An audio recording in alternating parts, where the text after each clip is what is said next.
Hey guys, I'm back with another video, and yes, it's been a hot minute, but I just wanted to sit down and kind of haul and talk about the few knickknacks that I have picked up in the past few weeks.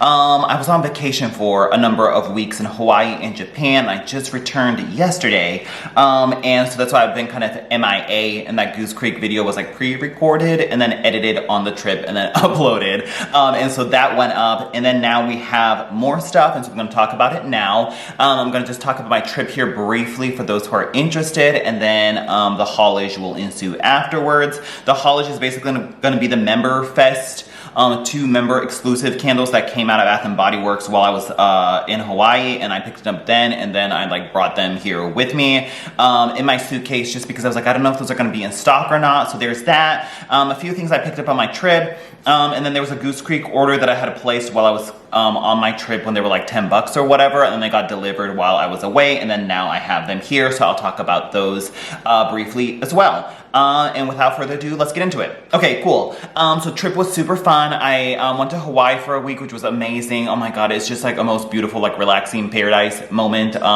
in Hawaii. I went to Oahu again.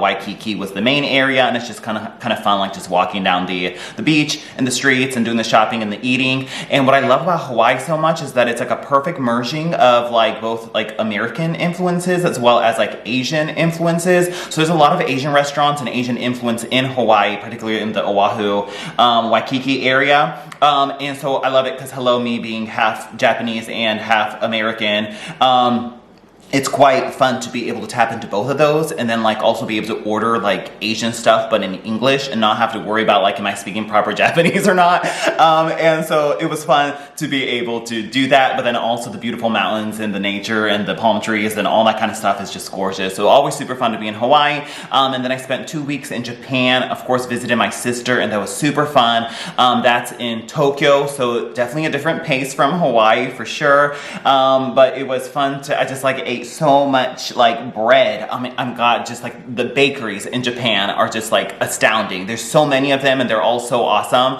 I just like try to pick up like a single 1 or 2 breads like literally every day just to like get my fill of it, because I don't really like indulge in pastries too much over here in America because I tried to be a little bit more strict on my diet, but when on vacation, calories don't count, so I just went crazy, and all the sweets and chocolates and just like the variety and quality of just like even like supermarket like fast grab food that's available is just amazing. So that was super fun, but of course it's Tokyo, so there's a whole lot of people, and like doing the whole train and walking situation is very taxing on your body, so there was quite a bit of walking, and so my body is kind of tired and still recovering from that.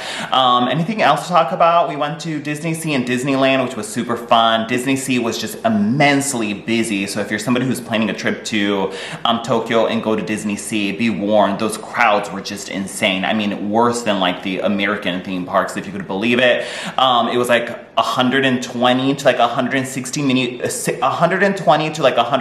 minute waits for like the majority of the good rides. I mean, it was just nuts. I was just like, what is this? So it's like you pay to get in, but then you have to wait for like 100 to 160 minute lines. Like, oh my god, no, get out here. So that wasn't super juicy, but Disneyland had better line times, wait times. So that was actually quite enjoyable to be able to compare like Magic Kingdom to Tokyo Disneyland. And spoiler, Tokyo Disneyland is by far the winner. Wow, amazing. The details and just the execution of like what exists at Magic Kingdom, but then to make it better, it's just, yeah, wow. So Tokyo Disneyland was super fun. And yeah, anything else I want to talk about? Just one more note, because I do get a few questions about like the fragrance market in Japan. And it is not, the home fragrance market seems to be very small. And like I'm in Tokyo, like in like proper Tokyo, like the actual like central area of it, going to all like the fancy shopping and department stores and the shopping centers and everything. So I've seen it all. And there's just not that much of a home fragrance market. And like then I also am like 1 hour out from Tokyo, where it's more like regular shopping and not all luxury shopping, and even there you really don't see home fragrance. So once again, the home fragrance market in Japan doesn't seem to be anywhere near as large in America. I think it's just like the spaces are smaller in Japan, so maybe a candle would be overwhelming. And also if you have guests or whatever, there's once again a lot more of a focus in Japan on like harmony and peace and like not disturbing others. So I think having loud fragrances would kind of like start inching into the territory of being a little bit like intrusive or a bit too much. And so like the most that they have in terms of home fragrance are just like the reed diffuser sticks. You see those in just like the standalone air freshener units is pretty much all you see. And like you don't really see anything by the way of candles. If you do, they're like really small single wick candles. The most you can find is like a Joe Malone or a Diptyque boutique within like the fancy shopping centers within Tokyo. And so you'll find like Joe Malone single wicks or Diptyque single wicks. But in terms of like just a Joe Schmo like Bath and Body Works or even like grocery store, like you just really don't see candles anywhere. Like 3-wick candles certainly don't exist. There's just, when you go to the fragrance aisle, there is just no candles to be found except maybe occasionally a very small single wick or whatever, and a very limited amount of fragrance options. But a lot of the reed diffuser sticks kind of exist in Japan, and they're usually more like in like the sort of clean and floral category. Like you certainly don't see anything gourmand in Japanese fragrance markets. So there's that. Let's see, what else did I observe? There's a huge emphasis on fragrance in their shampoo and conditioner category, however, though, which is kind of interesting because in America, there isn't really that much of a emphasis on fragrance on shampoo and conditioner. It's kind of just like, what does it do for your hair? And there happens to be just a fragrance to the shampoo or conditioner, but it's not necessarily called out. However, in Japan, when you go to the shampoo and conditioner aisle, like that's where you get all the fragrance experience. They have like these little like puffer, fragrance tester little units where you can like puff it and you can smell the fragrance, and they have that for the majority of the shampoo and conditioners, and they do list out the top, middle, and bottom notes and actually have like a fragrance name to it. And so I feel like if you're really looking for a fragrance fix, it's more so in the shampoo and conditioner aisle. And so there's a very heavy emphasis on fragrance in the shampoo and conditioner aisle in Japan.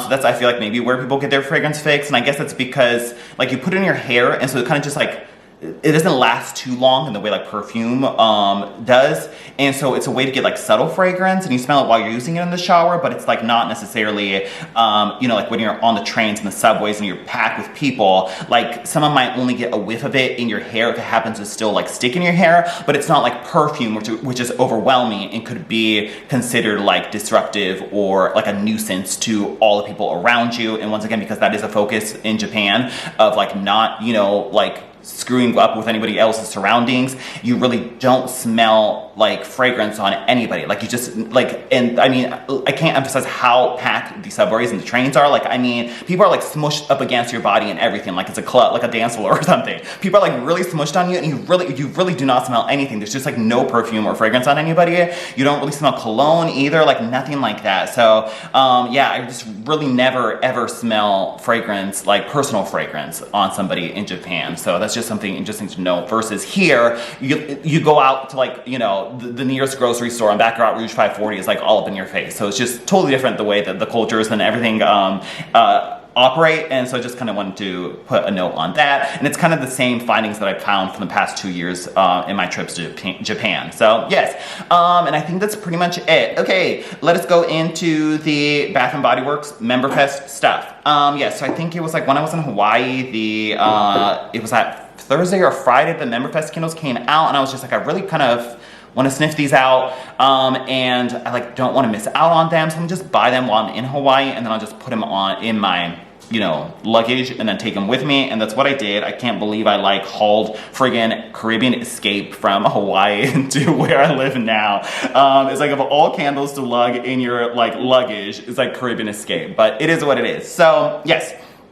I went into the store, and it was a pretty good price, I think. I think there was some kind of like like there's a mystery coupon for 25% off or something like that, I think. And then the candles were a pretty good deal. And so just picked up the 2 and called it a day. And so the first one we have is indeed Caribbean Escapes. These are the member exclusive Member Fest candles, but I think these are supposed to, like if the stores still have them, they will be clearanced out for SAS. And I like it when they do like the sort of fun member drops. This is probably not the most exciting, like in terms of the drops that they've had in the past, but still appreciative of it. And yeah.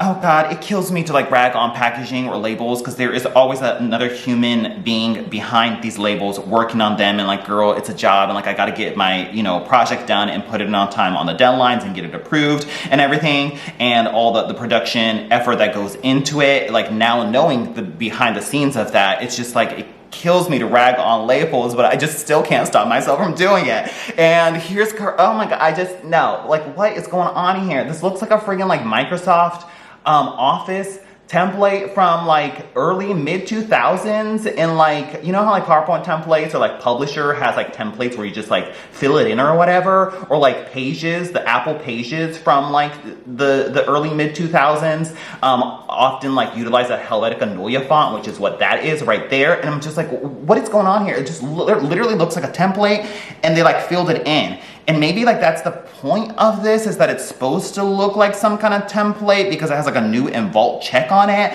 I'm not really sure, but the combination of the Helvetica Neue and the different weights of Helvetica Neue, although yeah, I think one's a little bit bolder than the other one, it just screams like Office or Pages, like word processor template.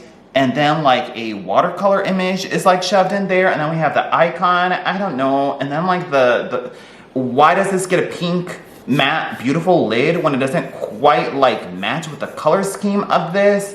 I don't know, something about it just feels grody to me. I don't know, I'm so sorry if you designed this, but I just can't get on board with it. And then there's like a football bumpy texture to it.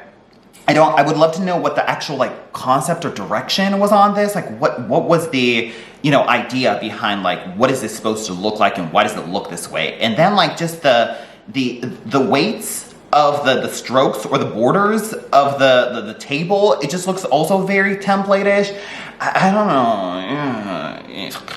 know. Okay, tropical melon, raspberry nectar, and creamy coconut. But girl, if something's gonna get ugly ass packaging, what is more deserving of it than Caribbean Escape?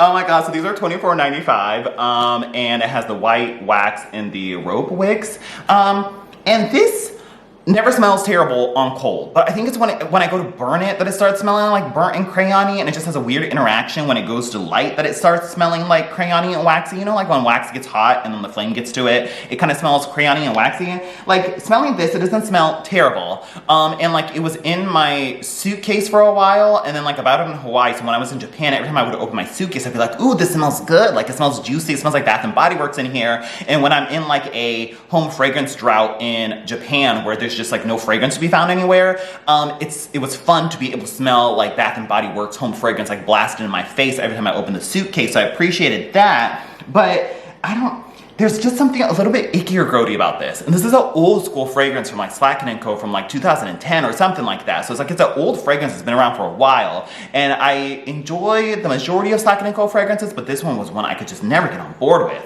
Little Balladeer always used to rag on it, saying that it smells like Crayola or something like that, and I totally get that. It has a very like waxy, plasticky, crayony, like artificial feel to it. And I think it's just the way that coconut and the raspberry and the melon all combined together. It just smells like melted popsicles along with melted crayons, and they were merged together. But outside of that, it does smell very tropical. It's very fruity. You get a creamy coconut component to it that is not too far off from like the creamy coconut you get in like your sunny coconut or coconut pina colada or mango coconut cooler. It has that very creamy coconut nectar colada feel to it, but then it just makes it a little bit more fruity and sweet by a melon and raspberry.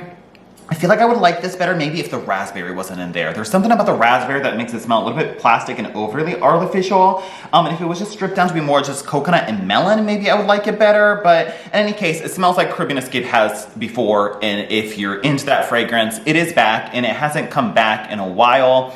and it's very sporadic in its releases. So if you are a Caribbean Escape fan, like just buy it now, stock up on it, so then you don't have to like be asking for it next year and be like, where's Caribbean Escape at? Just buy it now and get it over with. Caribbean Escape right here.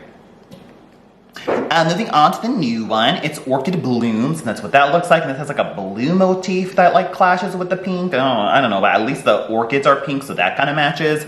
Blush Orchid, Powdered Jasmine, and English Ivy. I burned this one yesterday, and I have to say I couldn't really smell it whatsoever, but it was just the first burn, but I had it going into this room, and I just really couldn't smell it.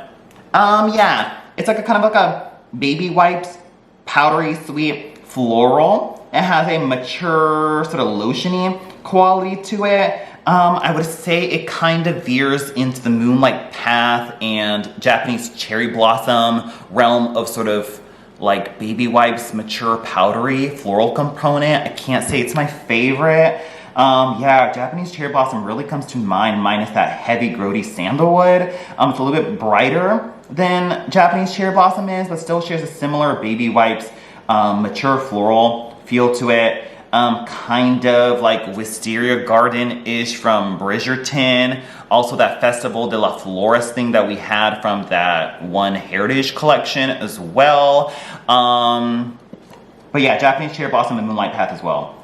Yeah, I don't know. Like, I can't believe I'm saying this. I'm kind of exhausted on Bath & Body Works floral fragrances. They've released a lot of these floral fragrances now, but they're just not quite as juicy as like, you know, Beach Orchid used to be back in the day, or Vanilla Beach Blossom, Vanilla Beach Flower, or Vanilla Blossom, or like Pink Sands and Petals used to be juicy. There's just a whole slew of awesome, juicy white floral fragrances or tropical floral fragrances back in the day, and then now they all kind of, I don't know, run together. But I don't know, it's here, Orchid Blooms right there. So yeah, that was that. And then I think I had a reward, so I redeemed it on Off the Vine, and I got this early on in the trip, so I continued using it like throughout the trip, and that was the only shower gel I had in my possession, so that's why it's quite finished, or like I've used a lot of it. Heirloom Tomato, Garden Geranium, and Mediterranean Moss. It's pretty much the same as the candle. I would say when you go to use it, maybe there's a little bit more of a fruity emphasis to it, but there is quite a bit of like this sort of dirty moss green component that kind of comes off smelling like almost like a Christmas tree type of like conifer fragrance. Yeah, you get something sort of green and tree-ish about it when you go to use it. And it's fine when it's in the shower, but it's not super strong. Like there's not like a really strong dry down or anything past it. And I just kind of got sick of using it over the course of the 2 weeks or whatever. And I was just like, I'm so ready to move on to a new shower gel. It's not bad, but total one and done. I think it's just the concept of the tomato things is fun, right? So it is what it is. Okay, cool. Let's see what. Ooh, the battery's about to die, so let me change it. Okay, moving on. Let's see. In Hawaii, there's like a joint military base, and because my father was in the military and we were a military family, we have access to the military bases, and you can like go shopping there, and it's actually quite like one of the fanciest like military shopping malls I've encountered. I mean, it's massive, the one in Oahu. And so we went there, and like it's like a massive department store, and they have like a mini Bath and Body Works and like a fine fragrance and a perfume section as well. And oftentimes you can get it for a discounted price compared to off-base. The on-base pricing is usually there's some kind of discount to it. And I will get like Nest candles there because they are cheaper. I think it was like $12 or $13 cheaper to get the Nest on base versus off base. And I'm like, you know what? Like I kind of want to just splurge and get a candle to burn like while on the trip. And so I got to the Nest Indian Jasmine, which is one of their newer fragrances. The notes say bright red berry, sparkling bergamot, and spicy pink pepper with intense jasmine and absolute. Yes. And I was like, ooh, I don't know, I kind of want like an exotic white floral to burn while I'm in Hawaii, right? And so that's what I did, and I had it going. And let me tell you, whoa, this is a single wick from Nest, and single wick Nest candles are usually pretty strong. They are a very soft paraffin wax, and they tend to soot if you don't trim them enough. So make sure you're always trimming your Nest candles because the soft paraffin tends to emit quite a bit of smoke, but the payoff, because it is like a soft paraffin wax formula is that the throat is usually pretty grand even for a single wick. So this was going in the hotel room and it was just like instant fragrance and so strong every time we burned it. Unfortunately, they do tunnel quite a bit and this one just tunneled like crazy. And so I was like, oh my God, this is pissing me off. So as soon as I got home yesterday, I think it was the candle that I burned, and I just stuck a Illuma lid on it. Use with your own discretion. They're not designed for a Nest candle, but rather a large jar Yankee apothecary style jar, but use with your own discretion. I put the Illuma lids, just set it on top of the Nest single wicks, and then like when this was majorly tunneling, you can see it has pretty much leveled out here, so I'm happy about that. Moving on to the fragrance, definitely get a white floral in there, but there's heaps of a very sweet berry note in here that makes it almost a little cloying or intense in a very perfumey type of way. I was honestly expecting something a little bit more natural, but the berry in this is actually quite sweet and it comes off quite like perfumey versus natural wild jasmine, but it is still a floral fragrance, so of course it's gonna have perfumey properties, but in any case, it was strong enough, and it's nice. I'll enjoy it while it's here and it's still a beautiful fragrance, but it's probably not anything I would repurchase. It's not quite as naturally green as like their previous orange blossom fragrance. It's a little bit more perfume fine fragrance evoking. But that was the Indian Jasmine, plenty strong. You might encounter some tunneling, but just throw a Illuma lid on it and then it'll even out. So that was the Nest Indian Jasmine right there. I was just happy that I could smell it and everything. So there was that. Okay, and then I think the last thing is Goose Creek haul came in. I just really wanted some of my designs and they were like $9.99 or $10 while I was gone. And so I was like, let me just put in an order and call it a day. And so I believe the ones that are all in here were the ones that I bought myself. I'm just gonna sort of like run through them because I already did that long ass video about all the design and the inspiration for them. So I'm not gonna go into all of that, but I'll just kind of touch base on each one that I ordered. I was just kind of like, I really want some of my Woodland Magic ones, so let me just like buy the 3 that I like the most in terms of the design, as in like a trio if I want to display them, and here we are. So we have Ladybug Lane right here, and that's what that looks like. These are red colored jars, or like painted jars, as you can see right there, but there's like a clear label around it, and there's the black lid on it. Orchard Peach, Red Raspberries, and Fresh Wildflowers with natural essential oils. I think because I bought all of these and I don't work there anymore, I don't really need to put in a disclaimer, but I did work there at the time that these were designed, but these were all purchased by myself, so there's not that disclaimer either. But I was paid for my work when I was there when I designed these, but I'm not there anymore. Hopefully that clears everything up. Okay, white wax and thick rope-like wicks. And yeah, this smells juicy, but I do have to say it's quite light on coal. It's just like this beautiful, like, sort of body care, fruity floral. There's a velvety fuzziness from the peach and the raspberries, and the raspberry isn't too like high-pitched or sharp or like grody like the Caribbean Escape was. And then it's mellowed out with like the wildflower floral component to it. Oh my God, it's so pretty. I really enjoy this fragrance. I just hope it's like strong when you go to burn it. Like when I was there, I didn't necessarily test all the candles. Like I would work with the fragrances themselves, but not necessarily the final product when it goes to burn, if that makes sense. Like that might be somebody else's responsibility. So I don't remember if I burned this one as a production sample and like comment on the throw or not, but I'm hoping this is strong when you go to burn it, but it's not super strong on coal. So that was Ladybug Lane right there. But oh my God, how beautiful is that like juicy thing popping off that like bejeweled jewel tones. Oh my God, love it. Frogs on Lily Pads. I really went into depth about the fragrance inspiration on this one, but we have it here and that's what that looks like. The lid is a little wonky on it. Like this seems to, it kind of pops up more often than not, I feel like. No, I shouldn't say more often than not. More often than one would like is like the wonky lid situation. But in any case, water lilies, English bluebells, and crystal waters. Oh my God, just beautiful, sophisticated, like aquatic floral fragrance. Love it. But I was just jazzed to finally get it in my hand. So that looks so pretty. I love it. And then we have Honeybee Hollow, and this is a honey fragrance. Let's see, wild honey, vanilla bean, and amber woods. And yeah, this one has a honey plus a vanilla. It's actually not as like urine-y or overly sweet as most honey fragrances come out to be. It reminds me kind of like the old school Bath & Body Works honey vanilla fragrance. I think, was that what it was called back in the day? I don't know if it's an exact dupe of it, but it has similarities to it. So if you missed out on that fragrance, this one smells quite nice. So Honeybee Hollow right there. Let's see, we got the toasted pistachio muffin. I was like, I just kind of want one from the coffee house collection, so let me just order this one. And that was a toasted pistachio muffin right here. Love the way the label turned out on this. And you see the gradient and the slight pattern, and then the white lids on here. Toasted pistachio, vanilla extract, and warm muffin. And how juicy is that like green wax color? Oh my God, I love it. Yeah, sure enough, it smells like a pistachio muffin. There's even like a toasty, like baked like emphasis on there that I enjoy. So that was toasted pistachio muffin right there. This one, I do remember burning the production sample of that one, and I remember being super strong. So hopefully the final version turned out that way as well. We then have like the Garden Blooms collection. I did not design these labels myself, but I do have to say they turned out beautiful, so kudos to that. But I did help with the two fragrances here on this Wild Berry Wisteria right here. And this one was Juicy Wild Berries Purple Wisteria and Sweet Amber. I kind of wish this wax color was like a light purple or a lavender like wisteria color. I just feel like a wisteria fragrance like needs to have purple wax on it, so it's like throw me off a little bit that it's like a light green color. But in case, yes, here's that. I remember loving this fragrance when it was in the development phase or whatever, and I was like, oh my God, I just can't wait for this candle to come out in a 3-wick. And I finally have it here, and I'm like so bummed to report that it was super light on cold.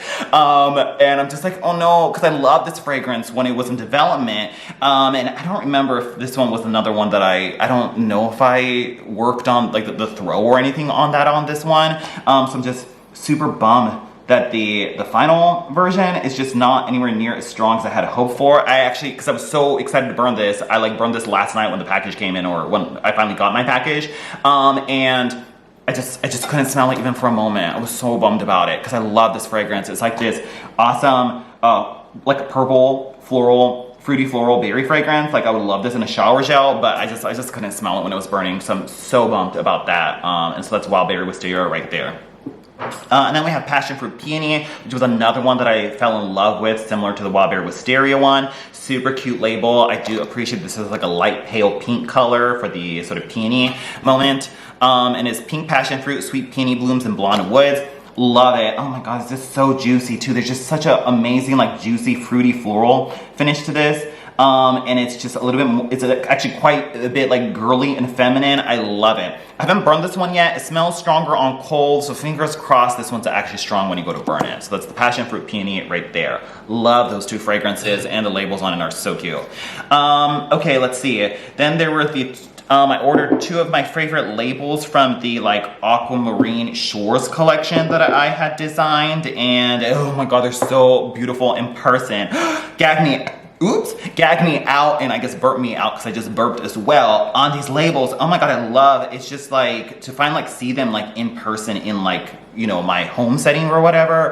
Beautiful. Oh my God, look at that. It's just like this like paint brush stroke, and it has like a glossy finish to evoke like wet paint on the bottom. And then we have the contrast of the glossiness with the matte background here, and then the silver specks that kind of like evoke the like the splashing of waves or like the paintbrush splatter on top of the matte jar. And then the accent of the foil on the name of it mixed in with the silver of there. Oh my God, I think these are like some of my favorite labels I've ever designed. I just kind of want to just like display them in my house. Oh my God.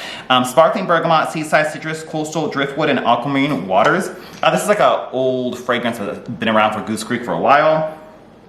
It's just another cologne fragrance, to be completely honest. I'm not like thrilled about the fragrance. It's like not a bad fragrance, but it's just another dime a dozen cologne fragrance that kind of goes in that sort of Hollister and Abercrombie route. So whatever on the fragrance, but oh my God, I just, if I had a candle I want to display out in my house, it would be this. So that's kind of why I bought it. Not so much for the fragrances, but for the labels. And then Coastal Driftwood right here. Oh my God, I just love how these just looks like wave and the waves at a beach or whatever. Oh my God, I love it. Oh, like look at how juicy like these look together. Oh my gosh. Any case. Mahogany Driftwood, Dried Lavender, and Coconut Water. Yeah, this is actually, like, it's not mahogany teak wood. Even though, like, the notes might indicate that. It's a different fragrance, a little bit more fresh and clean. It's actually quite soapy as well. It is like a soapy, clean, fresh, like, cologne fragrance, however. It's, like, very much like I showered with some type of men's fragrance, is how this comes off as. Yeah, once again, not something I would necessarily pick up or gravitate towards just because I don't really love cologne fragrances. It was totally a packaging purchase, like totally. So Coastal Driftwood right there. Friggin' gorgeous. Oh my god, I love the way those turned out. Wow. It's like, yeah, it's like, it was one of those rare instances. Well, of course I designed it myself too, so I had more of an attachment to it, but it's just like, I don't even care what the fragrance smells like, I just want those packagings. Okay. And then like, let's see, lastly in this haul, we had the Palo Santo Coconut, and that's what that looks like in like the Moody Tropics collection. This is the first time like seeing this collection in print or whatever, so excited to see that. It has kind of like a matte metallic finish to it. There's a slight basket weave pattern in the back. And yes, we have Palo Santo Creamy Coconut and Vanilla Musk. And yeah, this one, it's an acquired fragrance. I don't think everyone's gonna love this, but there's like a sophistication or just like a woody textured quality to it that I really enjoy. It kind of smells like something that would maybe come from like a upmarket type of candle, and so I enjoy that. There's that sort of smoky, woody Palo Santo fragrance, and then just a hint of coconut in there to give it a sort of fresh crispness, and I really enjoy it. And it's just like kind of woody and aromatic without it going overly like cologne, in like a, you know, Abercrombie and Fitch kind of way. And yeah, there's just something like moody and textured about this that I really enjoy. It just reminds me of like midnight, like in paradise in a tropical setting or whatever, and there was just like this sort of like sensual vibe going on. And so Palo Santo Coconut right there, I enjoyed the way that one turned out. And lastly, there's the SpongeBob collab, and I did help with the fragrance development on this collection as well. And I just remember really enjoying the Welcome to Bikini Bottom fragrance, and so I was like, I really want one of those in my own collection to burn. And so we have the gang, the crew on here. Welcome to Bikini Bottom, Tropical Fruit, Sea Salt, Coconut Sunscreen, Bikini Bottom Sands. And I did burn this one yesterday, and I have to say it was not super strong, so that was kind of concerning. But I remember loving this fragrance during development. There's just like this juicy, tropical, almost like a melon fruit. It's like a melon and pineapple mixed with like coconut shavings. Oh my god, there's a slight like body care sunscreen element in the bottom as well. Oh my god, yeah, it's just like this awesome like coconut melon fruitiness. It's kind of like Caribbean Escape minus the grody raspberry that I was talking about that makes it sort of plasticky and nasty. Yeah, I love it. It's just so tropical and fruity and awesome, and it just gives me in like a paradise type of mood, and so I was like, I really enjoy this. So that's the SpongeBob SquarePants Welcome to Bikini Bottom fragrance. I'm gonna burn it again. I really hope it like picks up on throw the more it goes, because kind of disappointed that both that and the Wild Wisteria weren't super strong on the final burns or final like bot candles. But yes, okay, I think that's it. Yeah, thanks so much. Let me know all your thoughts down below about the Memberfest stuff, and if you have any thoughts on the Goose Creek ones, but we've kind of covered it in the last video. Thanks for everyone for the super like kind, sweet, and supportive comments on that last video. Can't thank you enough. So lovely. Let's see, anything else? Oh, let me talk about freaking Christmas in July for a moment. That is coming from Bath & Body Works, and it's like, who asked for Christmas in July? I don't understand it. Oh my god. It's just like, as if summer isn't gypped enough at Bath & Body Works, where like it gets shoved under the rug because fall comes out so early, and then a semi-annual sale is like a major floor set during the summer period. And so a lot of times we don't get like a proper juicy like summer release. And I actually love summer releases. Being somebody who has lived in Florida a lot of my life, like I associate with the heat and the warmth of the sun and going to the beach and being in my swimsuit and smelling sunscreen and everything, and smelling the beach and the ocean and all that kind of stuff. And so I love all the beachy ocean summer fragrances, but it always gets gypped because SAS is in there, and then fall keeps inching up closer and closer into the summer months. And so it's weird because every time I smell like pumpkin pecan waffles, because Florida is pretty much hot all year around, like I always associate like fall candles with just like 90-degree heat during July. But in any case, because of that, I do love the summer months. And then now to take up valuable spot of what could potentially be more juicy summer fragrances, and then to waste them on friggin' Christmas in July, I just cannot even. Pisses me off to no end. I know these are just candles, it's really not that serious, it's just, you know, obviously a little bit of a dramatic impact here for the rant, but still annoys me when it comes to it, because it's like, in their The issue is that they are holiday fragrances that are the top seller generic ones that we get all the time. And mostly those fragrances are the first ones out the door when Christmas preview comes in September. And so to have Christmas in July and then to have them come out again just a few months afterwards, like who wants to buy Christmas fragrances in July and then again in September when they come out so early? And it's just like, who wants fresh balsam Mary cookie, winter candy apple, and 'tis the season in July or June or whatever it is, and then like burn it in like that the Christmas in July packaging and then have it again in September when it comes out for preview? I don't understand the madness to that. Like they come out so close together, and like Christmas already kind of has no business being out in September, but then bump it up to June or July or whatever seems even more of a slap in the face, especially when like summer lovers don't get enough summer candles as it is, and to like now have Christmas stuff coming out in July, I just can't. I know QVC or Homeworks or whatever that's Christmas in July a lot, but they usually have like new fragrances coming out for that, which makes it a little more acceptable. And also like Homeworks releases a crap load of fragrances, so they still have a lot of summer stuff trickling through, whereas Bath & Body Works is a lot more limited because it's obviously limited to what the store space is. And so to waste all that on Christmas in July just grinds my gears to no end. Oh my god, I can't even. Of course it's not that serious, it's just candles or whatever, so it is what it is. And I have plenty of summer candles in my back stock, but it's just, yeah, just commenting on it. So there was that. But in any case, that's pretty much it. Let me stop talking and I'll talk to you guys later. And yeah, bye.